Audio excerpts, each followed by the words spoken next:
The night Edward II died, the screams carried farther than the walls of Berkeley Castle. They cut through the September air like a curse, a sound so unnatural that even the animals stirred in terror. Villagers huddled beneath their blankets, but they did not move. They knew better. When a king dies screaming, silence is the only safe response. No one came. No one intervened. And that silence, that complicity, is the real story. Because Edward's death was not just a murder. It was a ritual, an execution carefully designed to erase him from history while sending a message to every man who ever thought of defying the system that owned him. They had broken him before they burned him. Months before the final night, his captors poisoned his senses, surrounding his cell with rotting carcasses, the stench so thick it infected his very breath. This wasn't cruelty, it was control. They wanted him hollow, stripped of dignity, marinated in despair.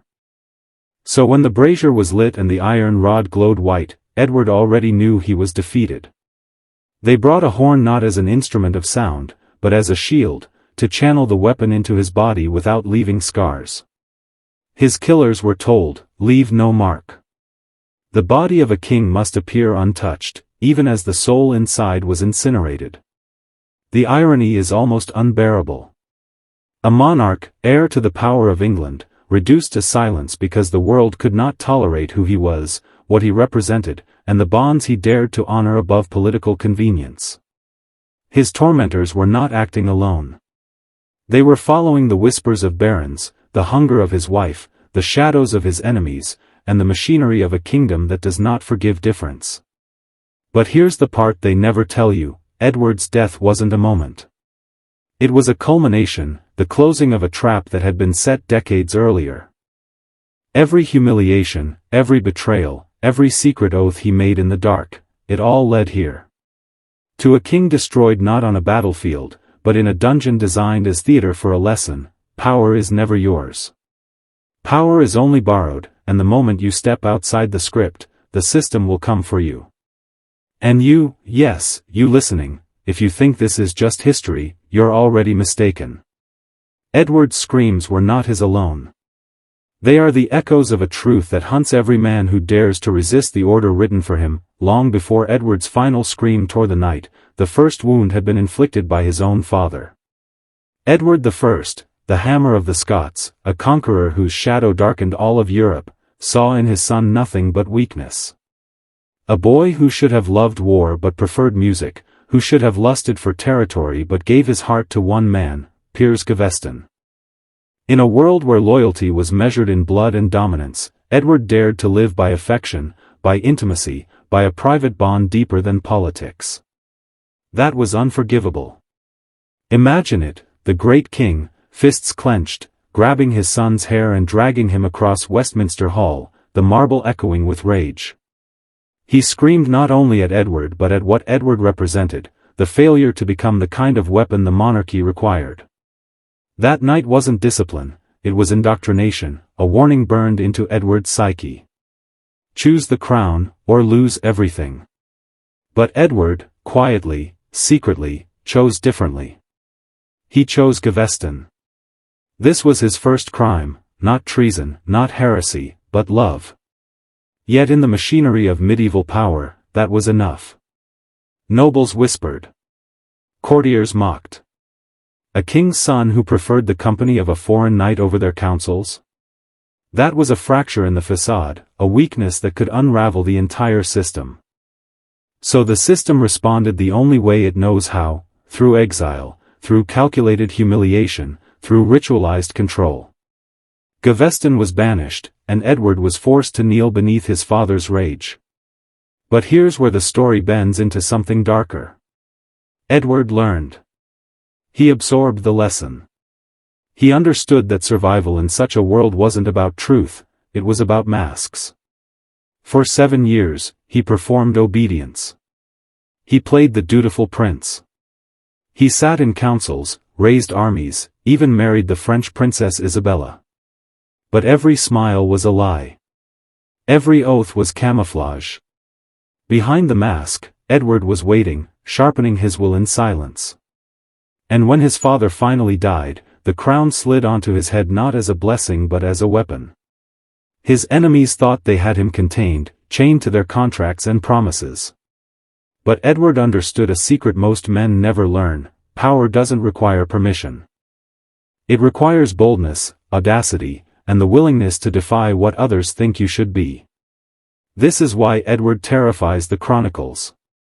Not because he was weak, but because he revealed how fragile their order truly was.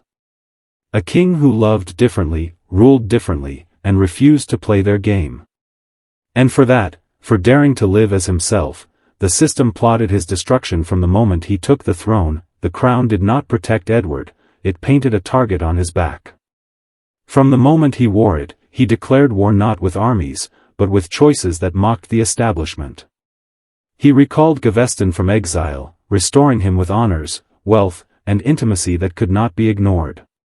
To the barons, this was not just favoritism, it was blasphemy. The king was theirs to control, a puppet draped in jewels. But Edward made it clear, he would not bow to their script. The reaction was immediate and vicious. Nobles who had once sworn loyalty now gathered in shadowed halls, whispering of the unnatural bond between king and knight. Their disgust was not moral, it was strategic. They feared what happens when one man at the top begins making decisions not by their rules, but by his own heart. So they conspired, drafting ordinances to strip the king of authority, forcing Edward into a cage of laws designed to weaken him.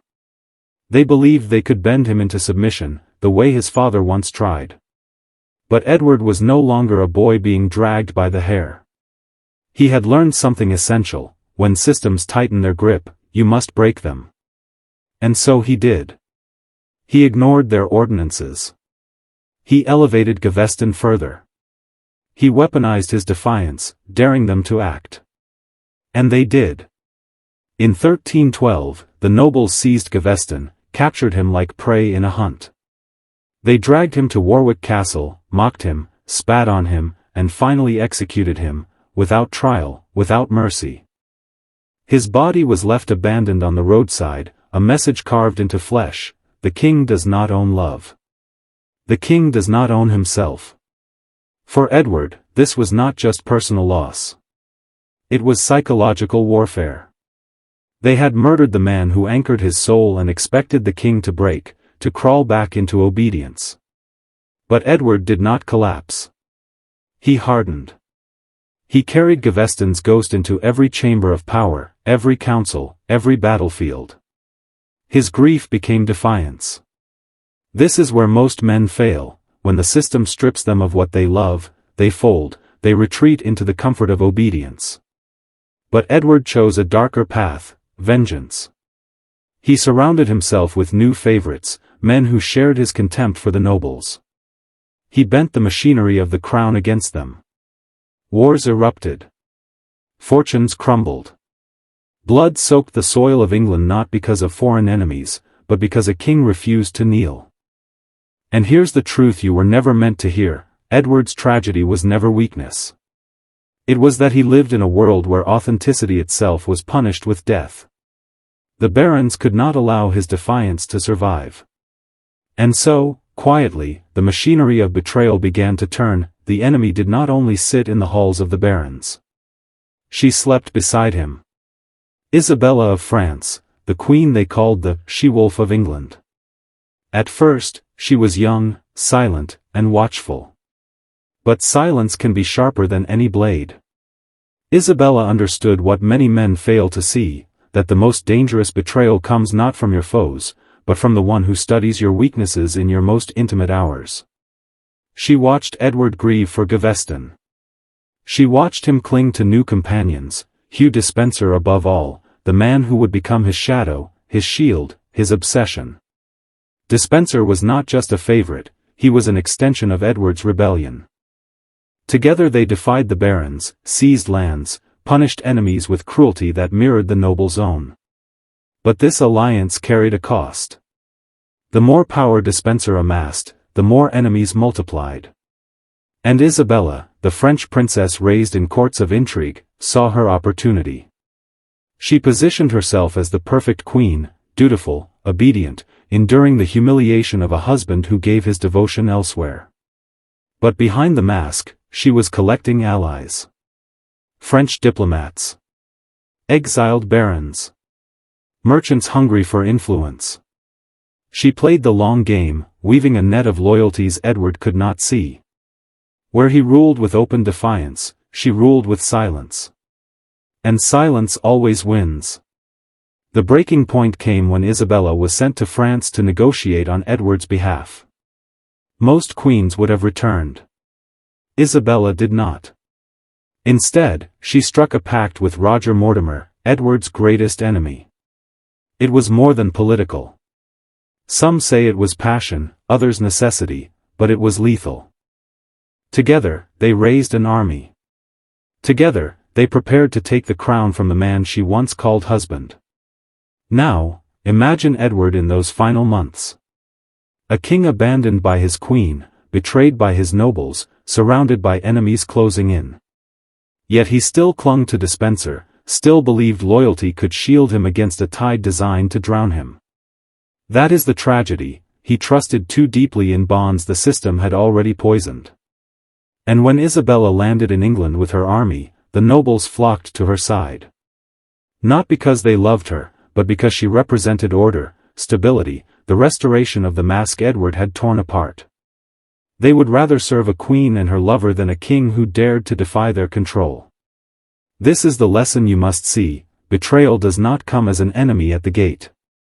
It comes as the kiss on the cheek, the voice whispering comfort, the hand that holds yours before it drives the knife. In the next ascent, we reach the breaking of Edward, the capture, the humiliation, the slow collapse of a king who refused to be their puppet. The fall of Edward II was not sudden, it was theater, humiliation written step by step to erase the memory of a king. Isabella and Mortimer marched across England, and the kingdom itself seemed to betray Edward. Nobles defected. Soldiers laid down arms. Even commoners turned their faces away. Power is not about the sword, it is about perception. And Edward's image had been poisoned beyond repair. When they captured him, they did not simply strip away his crown. They stripped his dignity piece by piece. He was paraded not as a king, but as a criminal, mocked before the very people who once bowed to him. Hugh Despenser, his last loyal shadow, met a fate so savage it shook even hardened men, dragged, hanged, disemboweled, quartered, his remains scattered like an offering to fear. That spectacle was not justice, it was ritualized terror, a warning to every man who thought loyalty could defy the order. Edward was imprisoned in Berkeley Castle, surrounded by cruelty designed not just to kill, but to unmake him. Rotting carcasses piled beneath his cell, a stench so vile it became a second skin. Guards delivered taunts instead of food, jeers instead of respect. Every moment was engineered to remind him, you are nothing without the system's permission. And yet, here is the haunting truth, Edward did not break. Even in the filth, even in betrayal, even with death circling closer, he remained a king within himself. They could strip his throne, kill his companions, exile his love, but they could not bend his spirit. That is why they hated him most. Because he was proof that the crown is not the source of power. The man is. Now listen carefully, because this is where you, the one hearing my voice, must make a choice. Edward's enemies wanted to erase him, but his story is still here because defiance cannot be buried forever. If you are the kind of man who refuses to bow to manipulation, who refuses to surrender his truth, then mark yourself in the shadow of Edward. Comment these words twice to lock it into your identity: no crown owns me. Write it once, then again. A ritual against silence. A signal that you see the system for what it is. Because the descent is not over. The deepest chamber still waits, the night of fire, the horn, and the scream that still echoes across centuries. September 21, 1327. The dungeon at Berkeley Castle was silent, except for the drip of water and the shuffle of boots. Edward II, once King of England, sat in the darkness, surrounded by the rot of animal carcasses. He could smell death in every breath, taste decay on his tongue. But he knew, that night was different. He had seen the preparations. He had seen the brazier lit. He had seen the iron rod glowing white. 3 men entered. One carried the horn, long and narrow. One carried the rod. The last tended the coals, feeding the fire with the patience of a priest preparing a sacrifice. Edward understood what was about to happen. This was no simple killing. It was a ritual, designed with precision, to destroy his body without leaving a mark, to erase his dignity without leaving evidence. His murder was to be invisible, his suffering unspeakable, his death officially denied. The horn was pressed to him, a cruel tool that would channel the white-hot rod deep into his body while shielding the skin from burns. Do you understand what this means? His killers had been ordered to silence him forever while leaving no scar for history to point to. They wanted a corpse that said nothing, but a scream that said everything. And scream he did. The cry of Edward II was not the cry of a man alone, it was the scream of defiance, of a soul refusing to vanish quietly. It echoed off the stone, carried through the iron bars, spilled into the night air. Villagers heard it. Guards heard it. They turned away, covered their ears, because everyone knew, when a king dies screaming, silence is safer than truth. By dawn, it was over. The brazier was cold, the horn discarded, the rod blackened. Edward lay still. His enemies had succeeded. There was no wound, no scar, no proof. Official records spoke only of natural causes. History was rewritten before the body cooled. But the sound remained. The scream lived on in whispers, in chronicles smudged with fear, in the uneasy memory of those who had heard the impossible truth. Understand this, Edward's death was not about killing a man. It was about killing the idea that power can come from authenticity, from loyalty, from defiance of the script. His murder was a message, not to him, he was already lost, but to every man after him. And yet here you are, centuries later, still hearing his voice through me. His scream survived. Because the truth cannot be silenced forever, they buried Edward II not as a king, but as an inconvenience. A problem solved. An echo they thought would fade. Official records whispered of sickness, of frailty, of a monarch too weak to rule. But lies rot faster than flesh, and the truth lingers like smoke. His scream, once thought silenced, haunts the centuries. And the question that terrifies power most is not how did he die, but why was he destroyed? Edward was not killed because he was incompetent. He was not killed because he was cruel. He was killed because he refused to conform. He loved who he loved. He trusted whom he trusted. He wielded power on his own terms, not according to the ancient script written by nobles, bishops, and bloodlines. That kind of man is always marked for elimination. Do you see it now? History is not written by victors, it is written by institutions. By the same forces that silenced Edward, the same forces that rewrite truth into myth, pain into silence. They could not let the world remember a king who rejected their game. So they twisted him into a cautionary tale, weak, corrupt, unnatural. A man whose end proved the danger of defiance. But that is the mask, not the truth. The truth is far more dangerous. Edward's life proves that the system fears authenticity more than it fears rebellion. It cannot control a man who refuses to wear its mask. It cannot bend a man who lives outside its approval. So it does the only thing it can, destroy him, bury him, rewrite him. That's what they did then. That's what they do now. And yet, the system failed. Because you are hearing this. Because Edward's scream survived. Because every time his story is told, another man awakens to the reality that power is never granted, it is taken, owned, carried inside. A crown can be stripped, a throne stolen, but a man who understands his own strength cannot be erased. So the question falls to you. Will you walk away, comforted by silence, like the villagers who pulled blankets over their heads that night?